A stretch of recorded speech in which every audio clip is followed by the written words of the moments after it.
എല്ലാവർക്കും നമസ്കാരം. പൃഥ്വി വ്ളോഗ്സിലേക്ക് സ്വാഗതം. ഇന്ന് ഞാൻ വളരെ പെട്ടെന്ന് ഉണ്ടാക്കാൻ പറ്റുന്ന ഒരു സൈഡ് ഡിഷാണ് നിങ്ങളെ കാണിക്കുന്നത്. അതായത് നമുക്ക് മെഴുക്കുവരട്ടി എന്ന് വേണമെങ്കിൽ പറയാം. ഇത് തോരൻ പോലെയും വെക്കാം. അപ്പോൾ അതിനകത്ത് കുറച്ച് തേങ്ങയൊക്കെ ഇട്ടാൽ മതി. പക്ഷെ എന്താണ് ഞാൻ എടുത്തിരിക്കുന്നതെന്ന് നമുക്ക് വീഡിയോ കണ്ട് നോക്കാം. അപ്പോൾ ഇത് വീഡിയോ സ്കിപ്പ് ചെയ്യാതെ നിങ്ങൾ കാണണം. വളരെ പെട്ടെന്ന് ഉണ്ടാക്കാം. വളരെ സിമ്പിളാണ്, പക്ഷെ നല്ല രുചിയാണ്. ചോറിൻ്റെ കൂടെ കൂട്ടി കഴിക്കാൻ പറ്റിയൊരു കറിയാണ്. ഓക്കെ, അപ്പം നമുക്ക് വീഡിയോ കണ്ടു നോക്കാം. വരും.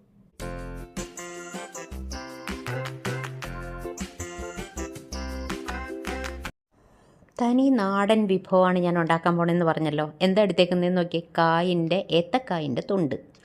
ഇത് നമുക്ക് ചിപ്സൊക്കെ ഉണ്ടാക്കാനായിട്ട് നമ്മൾ എടുക്കില്ലേ, കായ എടുക്കുമ്പോൾ അത് കുറച്ചെടുത്ത് വെച്ചാൽ മതി. എന്നിട്ട് ഇങ്ങനെ അങ്ങോട്ട് കട്ട് ചെയ്തെടുക്കണം. നീളത്തിൽ ഇങ്ങനെ ഒന്ന് കട്ട് ചെയ്തിട്ട് പിന്നെ അത് നല്ല പൊടി പോലെ അരിഞ്ഞെടുക്കണം. എന്നിട്ട് എന്താ ചെയ്യേണ്ടതെന്ന് വെച്ചാൽ ഇതിന് ഒരു കറയുണ്ട്. കായിന് കറയുണ്ടെന്ന് എല്ലാവർക്കും അറിയാം. അപ്പോൾ ഇത് നമ്മൾ കുറച്ച് സമയം വെള്ളത്തിലിട്ട് വയ്ക്കണം. അപ്പോൾ ഇതിൻ്റെ കറയൊക്കെ ഒന്ന് പോയി കിട്ടും. ഇനി വെള്ളത്തിലിട്ട് വെച്ചിട്ട് നല്ലതുപോലെ ഒരു 3-4 വട്ടം കഴുകി എടുക്കണം.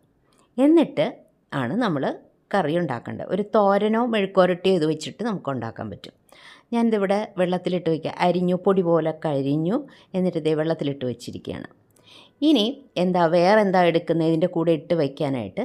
വൻപയറാണ് എടുക്കുന്നത്. ഇതും സോക്ക് ചെയ്ത് വെച്ചിട്ട് കുക്കറിൽ വേവിച്ചെടുക്കുകയാണ് ചെയ്യുന്നത്. ഇത് കണ്ടോ, കുക്കറിലിട്ട് കുറച്ച് വെള്ളം ഒഴിച്ചു. എന്നിട്ട് നമ്മൾ കുക്കർ അടച്ച് വെച്ച് വേവിക്കുക. ഒരു 3-4 വിസിലങ്ങ് വരുത്താം. കാരണം വൻപയറിന് നല്ല വേവുണ്ട്. പക്ഷേ ഇതിപ്പോൾ സോക്ക് ചെയ്തതുകൊണ്ട് അത്ര അധികം സമയം വേണ്ട. എന്നിട്ട് ഇതൊരു വിധം വെന്ത് കഴിഞ്ഞപ്പോൾ ഞാൻ കുക്കർ തുറന്നിട്ട് നമ്മുടെ കായിൻ്റെ തൊണ്ട് കൂടി ഇട്ട് കൊടുത്തു. ഇതിപ്പോൾ കുക്കറിലിടണമെന്നില്ല, അല്ലാതെ വേവിക്കാം. പക്ഷേ അപ്പോൾ നമുക്ക് ഗ്യാസൊക്കെ കുറച്ച് കൂടുതൽ ചിലവാകും. അത് കുറച്ച് സമയമെടുക്കും. ഇനി ഇതിലേക്ക് കുറച്ച് മഞ്ഞൾപ്പൊടി, കുറച്ച് മുളക് പൊടി ഇത്ര ഇട്ട് കൊടുത്തിട്ടുണ്ട്. കാശ്മീരി മുളക് പൊടിയാണ് ഇട്ടേക്കുന്നത്. കുറച്ച് ഉപ്പും ഇട്ട് കൊടുത്തു. നല്ലതുപോലെ വേവിച്ചതിന് ശേഷമാണ് 1-2 വെളുത്തുള്ളി നല്ലതുപോലെ ചതച്ച് ഇട്ട് കൊടുക്കണം. കാരണം ഇത് ഗ്യാസൊക്കെ ഉണ്ടാക്കുന്നതാണ്, വൻപയറും അല്ലേ, പിന്നെ കായിൻ്റെ തൊണ്ടുമാണ്. അപ്പോൾ അതുകൊണ്ട് ഇനിയും അത് ഒന്ന് നല്ലതുപോലെ വെള്ളമൊക്കെ ഒന്ന് വറ്റിച്ചവിടെ മാറ്റി വയ്ക്കണം. ഇനി ഒരു ചീനച്ചട്ടി എടുത്തിട്ട് അതിലേക്ക് വെളിച്ചെണ്ണ ഒഴിച്ചു കൊടുത്തു. ഒരു 2 ടേബിൾ സ്പൂൺ വെളിച്ചെണ്ണ എടുത്തിട്ടുണ്ട്. അത് ചൂടായപ്പം കുറച്ച് കടുകും ഇട്ട് കൊടുത്തിട്ടുണ്ട്. ഇനി നമ്മൾ ചതച്ച് വച്ചിരുന്ന ചെറിയ ഉള്ളി, ഈ ചെറിയ ഉള്ളി കൂടുതലെടുത്താൽ അത്രയും ടേസ്റ്റ് കൂടും. ഞാനൊരു 10-15 എണ്ണമൊക്കെ എടുത്തിട്ടുണ്ട്. അത് നല്ലതുപോലെ മിക്സിയിലിട്ട് ചതച്ചെടുത്തു. എന്നിട്ട് അതിട്ട് കൊടുത്തു. എന്നിട്ട് അത് നല്ലതുപോലെ മൂത്ത് കഴിഞ്ഞപ്പോൾ കുറച്ച് ചതച്ച മുളക് ആണ് ഇട്ട് കൊടുത്തിരിക്കുന്നത്. ഈ ചില്ലി ഫ്ലേക്സില്ലേ, അത് നമുക്ക് വാങ്ങിക്കാൻ കിട്ടുമല്ലോ, അതിട്ട് കൊടുത്തു. എന്നിട്ട് നല്ലതുപോലെ ഇളക്കി ഒന്ന് മൂപ്പിച്ചെടുത്തു. ഇനി ഇതിലേക്ക് നമ്മൾ നല്ല വെള്ളമൊക്കെ വറ്റിച്ച് വെച്ചിരിക്കുന്ന വൻപയർ കായിൻ്റെ തൊണ്ട് ഇട്ട് കൊടുത്തു. കണ്ടോ? എന്നിട്ട് നല്ല പോലെ ഇളക്കി അതിൻ്റെ ഒന്ന് ഡ്രൈ ആക്കി എടുത്താൽ മതി.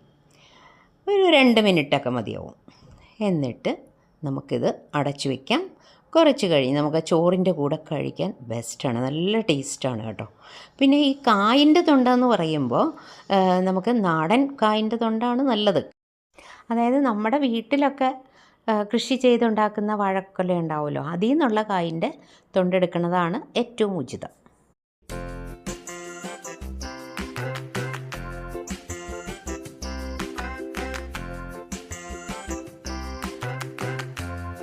ഞാൻ ഉണ്ടാക്കിയ തനി നാടനായിട്ടുള്ള വിഭവം കണ്ടില്ലേ? നിങ്ങൾക്ക് ഇഷ്ടപ്പെട്ടോ?